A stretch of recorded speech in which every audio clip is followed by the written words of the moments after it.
Welcome to Elevate, a Women's Leadership Institute podcast where we showcase stories, celebrate successes, and shift culture. Hello, and welcome to another episode of Elevate, a Women Leadership Institute podcast. We are happy to have you here today. We have two amazing women. This podcast episode has been in the works for months, and I can't wait for you to learn from Becky Marquette, who is on our advisory board at the Women's Leadership Institute and a rock star, and Kate Noonan, who is the Director of Academic Program Operations at a higher ed institution. So welcome, ladies. Thank you. Thank you. It's so great to be here. Yes, thank you for coming. So let's dive into this. I'd love you to introduce yourselves a little bit more about what you're doing currently. And I always love for people to give like a personal shout out. Like we've had a national yo-yo champion. We've had like a backup kiss dancer. We've had all kinds of things. So That's amazing. Yeah. So it doesn't have to be watercolorist, just something personal after you share what you're doing. Okay, Becky, let's start with you. All right. Well, I am a chemical engineer by trade. Okay. And most of my career I've spent in operations and business development. Currently, I am a co-founder of a Utah nonprofit called STEMheads. And we aim to inspire youth into exploring careers in science, technology, engineering, and math. Yes. Beyond that, I am also a fractional COO, helping small businesses to improve their operations. And I'm also a part-time career coach at the University of Utah. She has so many talents. It's awesome. Yeah. And a personal little anecdote? Yeah. Okay. Oh, boy. If I could come up with one right off of the cuff, I can curl my tongue in I can do a party trick where I can curl my tongue like in a flower sort of thing. Oh, wow. Yeah, I don't know if it's not appropriate, I guess, for our podcast because listeners can't see me do it, but. So good. Oh, that's all. I won't ask you to share, but that is a great party trick. And you should see your shoes. She made her shoes today and they are off the charts. Super cool. Very colorful. So, okay. I didn't know that about you. Super so thanks fun, yeah. for sharing. Nor did I. Is that like a genetic thing or I think it is. Okay. I think it is. Okay. But I found out by accident. Yeah. Of course. It wasn't my mom or dad who showed me. Right. Podcast number 2. Yeah, exactly. Okay, how about you, Kate? And I'll do it kind of in reverse. So right now, like you said, I am the Director of Academic Program Operations in higher education. I've been in higher education for about 5 years. Okay. I lead a team of project managers doing new product introduction is kind of what I would equate it to because I came from over 10 years in the manufacturing kind of defense world. Okay. And the kind of start to that, like Becky was saying, I'm an engineer as well. So I have my degree in materials engineering. I went to Rensselaer Polytechnic Institute in New York, which I always love to say because Yeah, that's people a are like, mouthful. wow, that sounds really nerdy. And I'm like, it sure is. And so that's kind of my background. And then my personal antidote is that I am a proud jazzerciser and have for years and years and years. It And lives on. It lives on. I do not wear, like the leg warmers and maybe the neon colors like they used to, but yes, that is my love. That is so great. I love always asking a personal story. Helps round out the people we're talking to. Now, I come from a family of engineers, but for those of us who don't know engineering very well, would you explain your specific type of engineering? Yeah. For those who might not know? Sure. So chemical engineering, it was actually a degree from the University of Utah, and it was fuels specific. Okay. So it is figuring out how to distill crude oil down into the various fuels, the various components, jet fuel, gasoline, lubricants, oils. And so there's a lot of chemistry involved, a lot of physics, physical chemistry, organic chemistry, lots of chemistry involved, and math. Okay. And involved with that. So chemical engineers can work in material science world. They can work for refineries, of course, and creating new chemicals, new cosmetics, for the ladies out there. Yeah. There's a lot of cool occupations with chemical engineering. Yeah. Okay. Thank you for explaining that. And how about you? Yeah, so materials engineering, it can kind of be also material science engineering, is I would say actually off following Becky, it's kind of this I always describe it as chemical plus mechanical and somewhere in between because Okay. you get a little bit of both. It's really around all materials. So when I went to RPI, I did a lot of work in a lab doing strength, right? Taking materials and Okay. breaking them, analysis, things like that. And then actually at RPI in particular, it was in the world of polymers. So it actually leaned more heavily on chemical engineering, like you're saying, the kind of chemistry side of things. And that was really kind of front edge of the work at that time, which was exciting too, Yeah. because the application could be, into the environmental kind of in that world, which I was kind of passionate about. You could go into textiles, right, and looking at different things, making new waterproof capabilities, et cetera. So Mm. yeah, Okay. kind of a combo. Perfect. As we kind of disseminate this world of females and engineers, I want to make sure that it's accessible for everyone. We do that with like tech and other things, medical, right, when we've had them in. So thank you for sharing that. Of course. So at one point, both of you worked as engineers in a male-dominated field. What drew you into that career? Yeah. Do you want to start? Yeah, I can start first. Okay, my origin story Yeah. starts with my high school chemistry teacher. Her name was Linda Eyring. She was the granddaughter of Henry B. Eyring. Okay. And I wanted to be like her. She was so confident, so Mhm. smart, unapologetically her authentic self. And she believed in me and she encouraged me. And after some research, I found that I could make a decent living going into engineering. And because of Miss Eyring, I felt that I could do it. She gave me the confidence that I had what it took to be successful with that degree path. So that's why I chose it. And then going into my first career, my first job out of getting my undergrad, it really was, what jobs were out there. And I picked the one that, that I got offered. Yeah. I didn't expect to land at L3, which was a defense contract manufacturer, engineering manufacturing organization in Salt Lake. But at the time, the companies weren't really hiring a lot of chemical engineers. And so I took it and ended up in their operations department where they had a lot of precision cleaning and some material science processes that I could apply my degree there. Okay. So that's how I ended up there. Yeah, I love that it's through a teacher. Like, shout out to teachers, right? They really shape so many things, especially in this STEM environment. So I love that you did a shout out to Miss Eyring. Yep. And especially because she was a female and she was a Yeah. scientist. And I could see Yeah. both of those coming together and I could see myself in that role. That's And cool. big shocker, I have the same story. You And in fact, I didn't know that of Becky. So there you Okay. go. We I did can not just plan this. Reinforce. Oh my gosh. But yeah, so I have a really similar story because I actually was with my very best friend from second grade. We end up the last 2 years we've gone to Nashville just to do a girls' weekend. And I was like, who was our math teacher? I can't remember her name because I was trying to think of, she was my person that got me. And bless my best friend helped me remember. So mine is Miss Pasikow.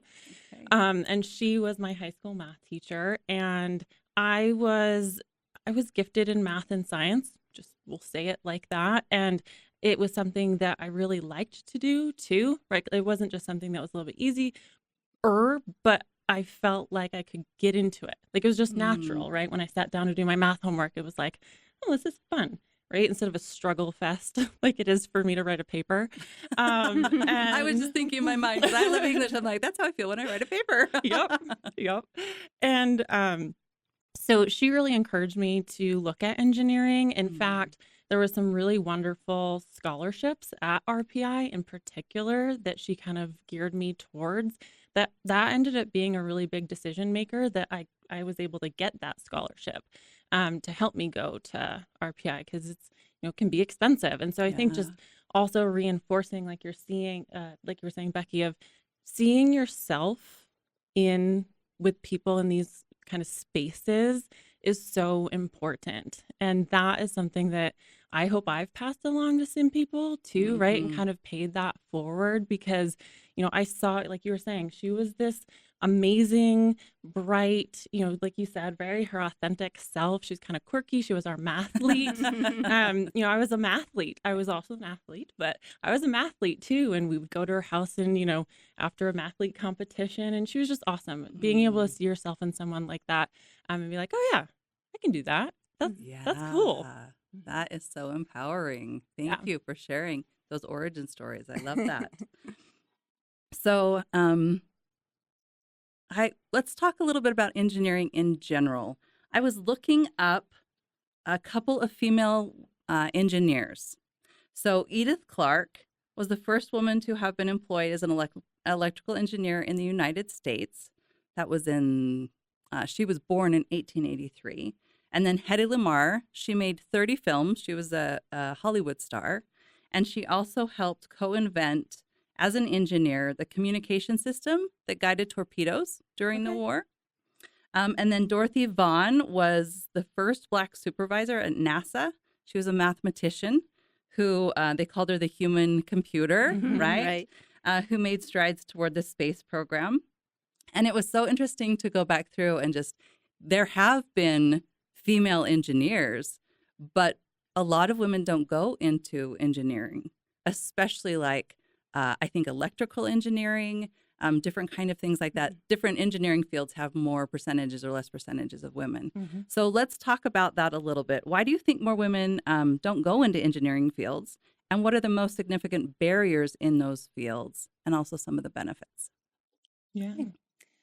Go ahead. I feel like it stems from what, no pun intended, maybe I meant it, no, I'm just kidding, it goes back to what we were just saying, is I think being able to see yourself is such an important part, especially in that K-12, right? If you don't have, like Becky and I were just talking about, that female leader, kind of role model, I think that can be a starting barrier. And oftentimes you're not necessarily seeing it even at that level, right? So you're talking about getting to the engineering space. I've done some mentoring kind of in the past in this, and you're not even getting to the conversation about college and engineering, because you're already seeing girls not quite as interested, right, in that middle school, getting into high school, because they're not seeing themselves in those spaces. Exactly. And I think they make a judgment early on, girls and women, that they believe STEM fields are for men because all they see are men in those roles. And I think innately we as human beings want to belong to a community. Yeah. And if girls can't see a path to where they feel that sense of belonging in a career, or can see themselves being included, and I just think that they disregard those kinds of career paths, and they don't consider them. It's the same argument for men in the allied health occupations like nursing. There's not a lot of men in nursing, and so I see men not going after those types of careers. So I think I agree with you, Kate, that is very much, I think, the barrier. Also, I think society's gender roles that we've placed on men and women, I think that's also a barrier, that women don't feel like that they can be both a caregiver, which their gender role, they've been assigned the caregiver gender role. They can't be both a caregiver and the breadwinner, or, the caregiver and see themselves having a career. Yeah. So I think those are two barriers there. And I also think too that when you look at kind of just an innate, I have two boys, and I'm a very proud mom of those boys, and I still look at that and think, we all want to solve big problems. Yes. Right? That there's, I think, this innate drive that I look at them and like, we're not sitting there being, what do you want to be when you grow up? But what kind of big problems do you want to solve? Right? And I think when you look at that, women in particular, as you were just saying, kind of, I think there's a rootedness in history there, but those big problems tend to want to be the ones that really make a difference, because women want to be part of that community that's making, right, a really big a kind of emotional, there's a connectedness, Yes. right, that I think drives women. And so being able to, again, see that, but I think that we have those of us like Becky and I that we have a big responsibility to be able to articulate that too. I'm not actively doing that, but I have in the past. It's so important to be able to, we had what was the International Women's Day, right? We did the whole talk at the planetarium. Yes, right. And that's such a big deal to be able to show our work makes a difference. You can feel connected and feel you're part of a community and you're solving big problems. To be able, I think, to draw, especially at that middle school, high school age too, before they're starting to be like, I'm not sure that I see myself there. And I can see why. I think some of your research also showed when you were looking up some stats on engineering that more women go into bioengineering and chemical engineering. My class was 50-50, men and women. Oh, really? Mm-hmm. Oh, wow. Electrical engineering, not so much. Yeah, you're right. Electrical and mechanical, there were more men than women for sure. And I think women tend to gravitate toward those engineering programs, like Kate, you were saying, because they can see themselves solving problems for individuals, for human beings, like being part of a medical device industry, for example, or helping others, with life-saving either technologies or helping to solve cancers, that kind of thing. So, and then electrical engineering, it's just hard to make that leap of what problems would I be solving being an electrical engineer that I, as a woman, feel like drawn to and connected to. Which is crazy because then you actually look at it, and electrical engineering actually has a pretty diverse application of career paths. Absolutely. Right? I mean, you can go into all those fields we just talked about, right? Bio, chem, material, mechanical. We both worked for a place that electrical engineering was really important, right? So anyway, I think that that's one of those things that there's this historic perception. It's like a Big Bang Theory episode, right? Everybody thinks this is hardcore math and physics, but it's really not. And again, I think it's about making sure that we got to shift those stories a little bit.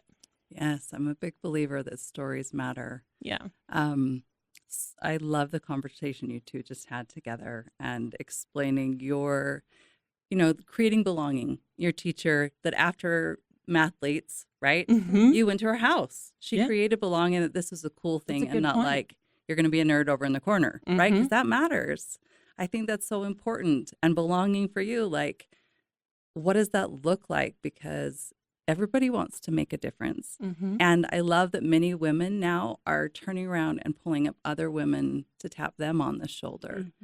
But I don't think do they teach electrical engineering in high school? Not Math, necessarily. chemistry. It's the basics in high school with physics, biology, chemistry, math, calculus. Right. You'd have to have somebody connect those for you. Yeah. And then you also talked about starting earlier, like in junior high. And I just heard statistics about by the 8th grade, girls have already persuaded themselves out of STEM fields. What do you guys think about that? Or what has been your experience with that? Well, I do have a story about that because I also felt that. It's like right when you reach puberty, you are making a lot of decisions. There's a lot of hormones are happening. A lot of things are going on, what boys you think are cute, and there was a program called Expanding Your Horizons. That was led by Orbital ATK at the time that I was involved. And it was specifically for girls in junior high. And it was a day of workshops where girls could come and experience all the different types of sciences and technologies. And I led a couple of those workshops. Oh my gosh, it was so fun. We, helped them see through the lens of being a girl how they could apply themselves and have fun with science. So a couple of the workshops, one was the science of making slime. How to make slime, polymers and how they interact. Another was making a dance pad. That was electrical engineering, connecting a battery with lights. And then they get to dance to music on those light up dance pads at the end. And then another one was the process of amalgamation and how to make asphalt roads and concrete roads. And it was through making no-bake cookies, with oatmeal and sugar, and you make an amalgamate and you spread it out, And so I think that sparking the interest and igniting that small flame that might be in there at that age and seeing that connection, I think those kinds of programs and those opportunities for girls are so important and can really change the trajectory for our representation of women in those fields. And if you were not watching this on video, her face just lit up. I don't know if you could feel the energy and the excitement she had towards that, but I love that you took the application of things they could be curious about, right? Because it talks to that pathway. I think that's so important. Thank you for sharing that. That was awesome. No, I will hats off, Becky. That was I agree. The light up was perfect because I can describe my own experiences too. But it's spot on to what you described, right? We're all curious humans, and being able to make those connections is such an important part. I'm like, okay, I'm gonna go home and make no-bake cookies and talk about amalgamate. No, for real. I've got a girl who's a sophomore who is super smart, but has already decided that STEM's not for her. So maybe making those connections for her would be interesting. I don't know if you guys have ever read the book. Now I've just spaced it. It's about the woman who bakes. She's a scientist and she bakes. Learning with chemistry. Yes. I loved that book, right? So good. Because she had her thing, she did her lasagna. And that's lessons in chemistry. Yeah. But it was so applicable. So applicable. To the home, and she was a mother and a scientist. And I know it's just a book, but it really took off. And I think that there is a need for women to see themselves in those spaces using their own skills. Yeah. And I love that whole idea. You had all these women sitting in the audience, watching her, taking notes, bringing it back. Right. And I think you mentioned at the beginning, right, that kind of authentic, how we show up in those spaces. And I think that she's that incredible example, right? She didn't put on the clothes. She wasn't going to give in. She was going to wear her lab coat, right? And I think that's such a good example of, I think also, like you're saying, when you kind of hit that kind of puberty stage, you're trying to find who you are. And I think that's one of those things is I'd love people to know that engineering, because of the diversity of it, you don't have to feel locked into something, right? If you just go in, I went in thinking I wanted to be an environmental engineer, right? You can take the girl out of Vermont, but you cannot take the Vermont out of the girl. I was going to solve all of global warming problems, right? That would have been awesome. Yeah, but that was my mission. Didn't quite make it, but that's okay because I've still been successful in other ways. But and that's what's amazing is that I think people think, okay, well, I need to know what chemical or electrical or materials or mechanical is. But you really don't. You just have to have that spark and passion for solving big problems in a technical space that then you get to keep discovering even when you go to college. Frankly, I kept discovering when I got my first career, right? My first job. And that was okay because guess what? I didn't end up in materials engineering in my career. I didn't become an environmental engineer, but I still found a path that was authentically me. So and PSA, there are the engineering can springboard into so many different professions, so many different paths, management, quality, law, government, sales, business development, entrepreneurship, higher education, right? Yeah. Like turn it back around, right? It's really, even in the fashion industry and things that are more, like you were saying, like historically cosmetics that feel tied. Textiles. Yes. It's just, that's something I would love if I could scream from the rooftops, right? It's, you don't have to feel at any of those kind of critical points of middle school, high school, college, early career, even later in your career that you're locked, right? Engineering gives a lot of possibilities. I like that a lot. It kind of gives room around it because when we think of certain things, it does seem like, oh, I'm locked in this. And then what if I change my mind? So Yeah. I'm glad that you brought that up. And the accessibility, right? Even you said in a technical space, like, what do these words even mean? And that's one reason why I love that book is because it's just baking. Right. Right. Yeah. Marketing calls it baking soda, but this is the chemical name for it. And you can use the chemical name, right? Sodium bicarbonate. Yeah. Excellent. Okay, I'm loving this. You talked about higher education. Let's talk about that. Mhm. You've both transitioned to education roles currently. What precipitated that industry change? And what impact does education have on engaging students in STEM? I think Becky should go first for this one because then I can be like, me too. I guess I moved before you Mhm. did. Yeah, a couple of years before you moved. That's And- probably a good yeah. baseline too. So you just guys our work connection. together. Right. Yes. Yes. Yeah. So Kate and I have known each other for 10 years. I, hired her as an awesome continuous improvement quality engineer. And I guess it was 5 years ago or so, 6 years ago. We could go into the whole story of the Women in Engineering ERG group that Yes, both Kate and I absolutely. were. If you want to start there, If that's that's great. okay, because this Absolutely. is the big reason why I made the big pivot and career shift Yes. from majority male industry into a majority female industry Yes. with higher ed. Okay. So we at L3, we called it the Women in Engineering ERG. It was one of the first ERGs that we launched as a company shortly after taking the Elevate Her challenge. Okay. And we as a group felt that L3 did a great job of highlighting and being transparent with pay equity. I do remember they were very transparent about that. So the E part of DEI, they were great on. Okay. We felt like there was some room for them to improve on diversity and inclusion. And so we were looking, the goals of the ERG, we were looking to increase the percentage of women in engineering and tech roles. And we also wanted to improve the retention of those women in those roles.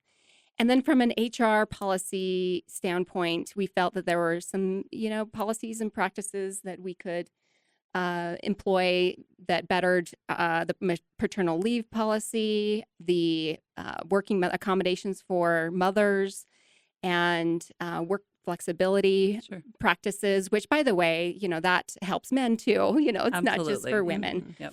Yep. So that was those were the goals of the ERG. And at that time, I think I was about 20 years in with L3. Wow. And it was the best part of my job. And it was a side gig. It was sort of outside of my normal responsibilities. And I said, there's something here. I need to do some self-reflection right now at this point in my career. If I am really passionate and what lights me up in the morning is working with these women on this ERG, right? I think I might need to reevaluate what I value in my career, what I want, what I desire. And at that time, I started to be involved with the Women's Leadership Institute.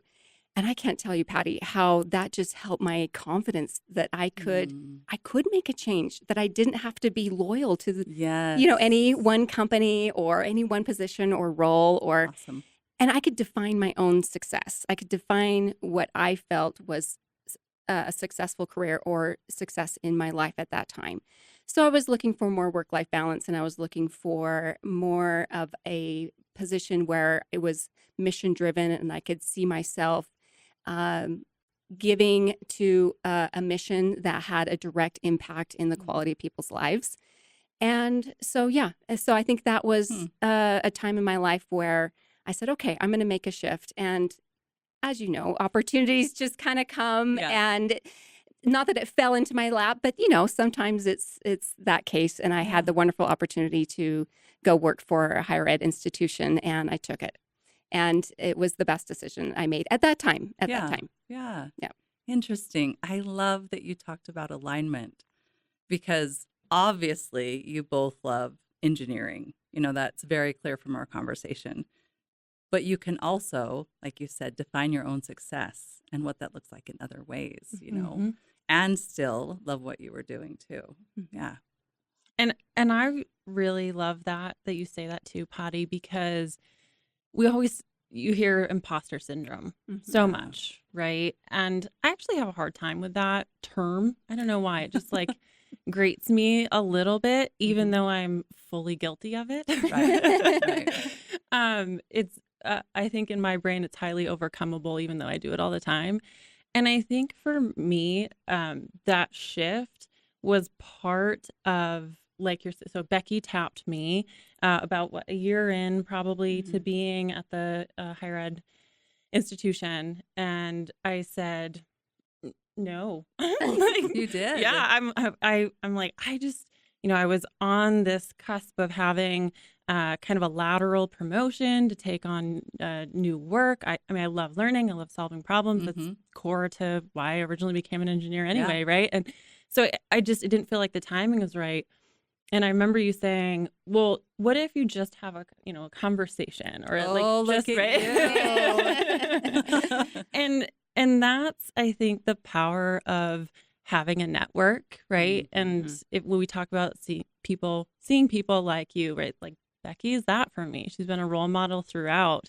Yeah. And so I did. And for me also, it's been absolutely a wonderful decision because I think the non-linear path that my career has taken will sometimes imposter syndrome me because I'm thinking, gosh, I never actually became a materials engineer. I went right into quality engineering. And then I loved everything to do about process improvement, getting my hands on a product and a manufacturing line. I worked for a defense contracting facility in Vermont that I would travel, and that was my favorite part, was to go to the manufacturing facility and see the 8 wastes and get in and how can this be better, where can this be more efficient, like that. Just, you want to talk about lighting a spark, that was my spark. Right, I absolutely loved, and I loved the people part, right, being able to interact with people.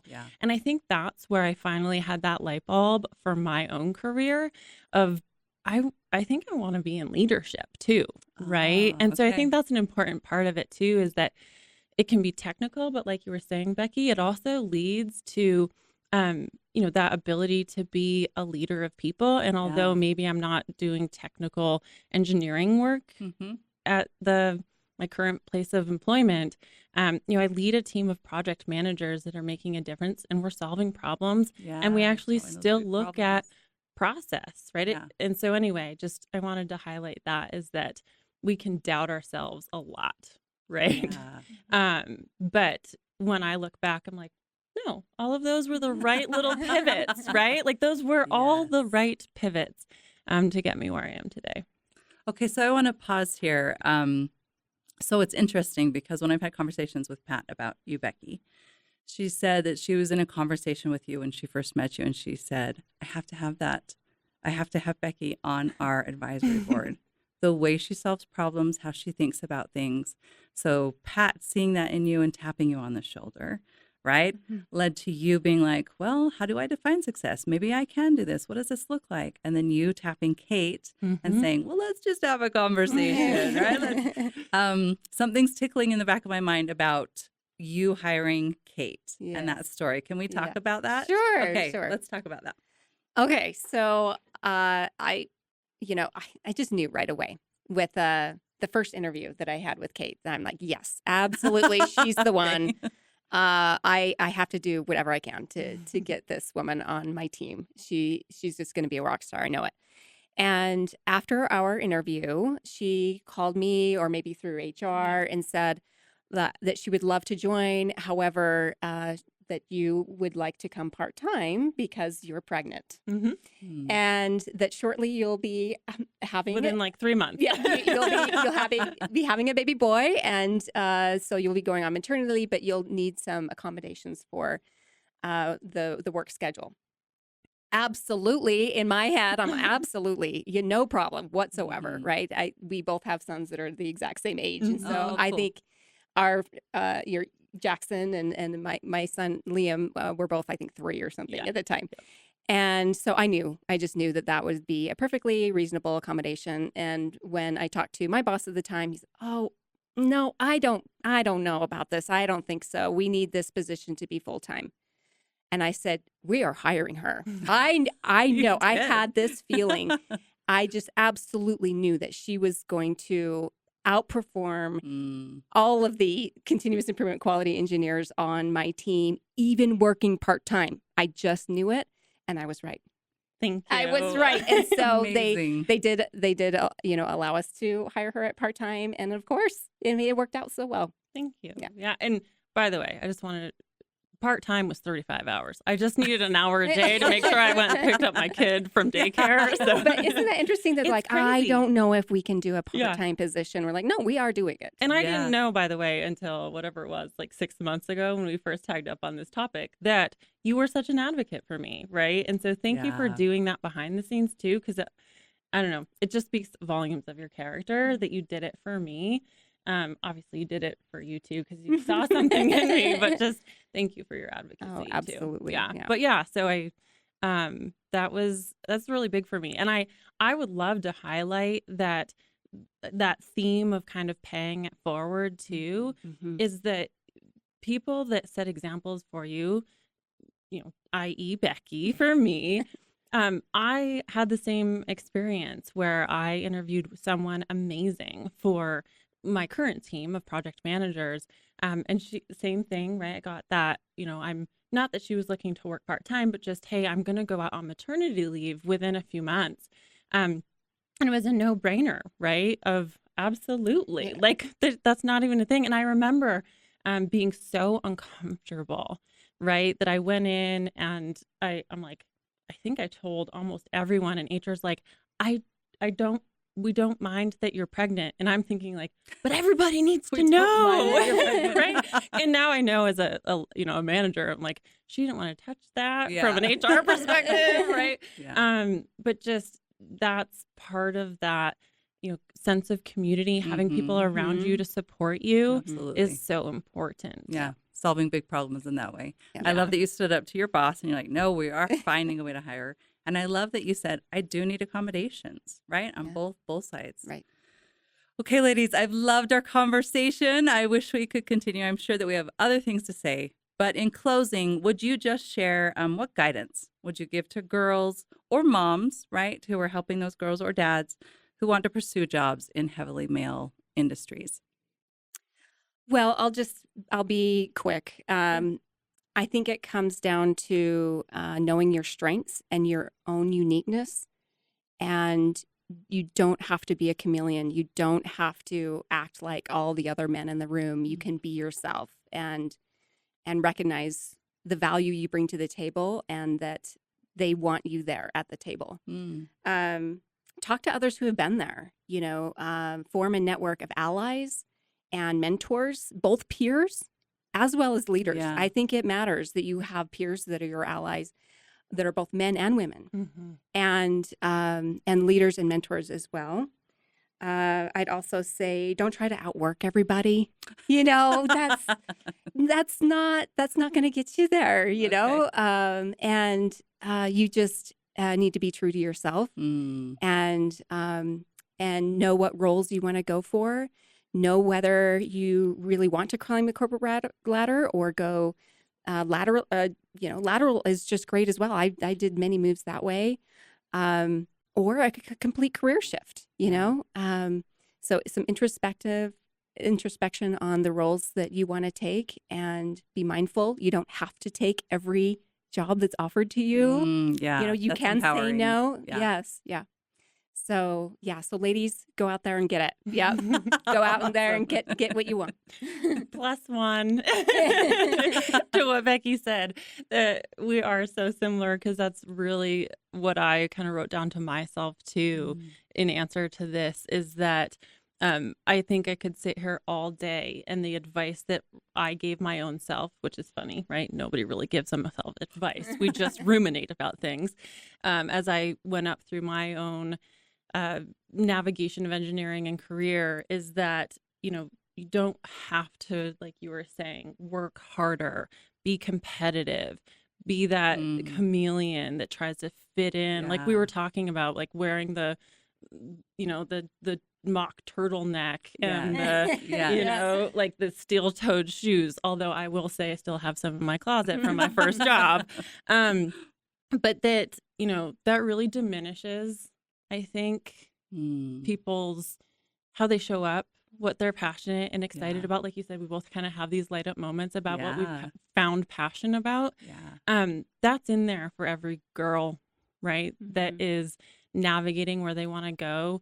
And it's hard because you might not know what you want to do, but you feel this huge pressure that you have to have it figured out super fast. Right. And I just want to reiterate that part of how incredible that engineering field is, because it gives you so many options.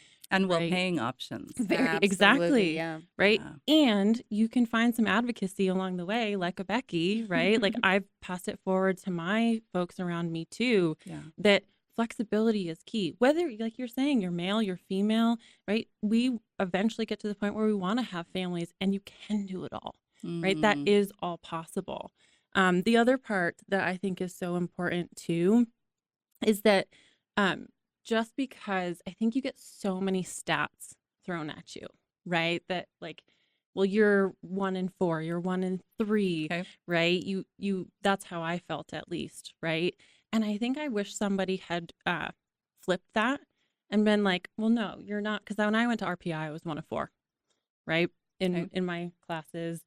And think of that percentage as space for diversity, right? Like that's a space that needs to be filled, not that is diminishing what you are. And so I wish that's something that I could have flipped in my perspective, is instead of just me getting these places because I'm a girl, it's because I'm bringing a diverse set of things to a space that needs it. And so I think that goes beyond just female, right? That's any diversity space that you might feel you're in. Your differences make a difference. Here, sister. Which is so important. Brilliant. I love that. That is a perfect note to end on, the value you bring. So thank you so much, ladies, for coming. I appreciate your time and being engaging, watching your relationship together, how you've helped each other. It's just been brilliant. Thank you. Thank you for the opportunity. It's been awesome. Yeah.